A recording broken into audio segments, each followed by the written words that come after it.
Welcome to the Tech Egg. Don't get scrambled. Enjoy the video. In this video, I will show how to learn designing for mechanical engineering, easy method. Start by focusing on core physics and material behavior, then learn one CAD program and basic simulation workflows, and finally apply design reviews with peers. Work on small projects that match your skill level, measure components, iterate rapidly, and keep a simple notebook of lessons learned to track progress and avoid repeating mistakes. Begin with theory and quickly move into CAD so you can visualize problems and validate ideas with simple simulation. Pair textbook readings with tiny projects, like designing a clamp or hinge, to reinforce concepts.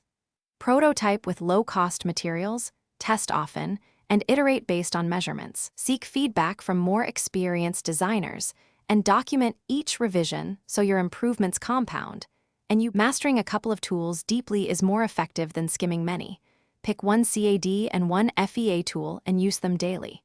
Create a personal parts library of fasteners, bearings, and common profiles to accelerate design work. Always consider manufacturing.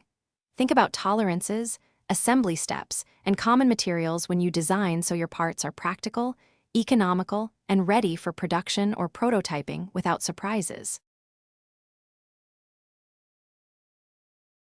Thanks for watching. Consider subscribing if I helped unscramble your problems.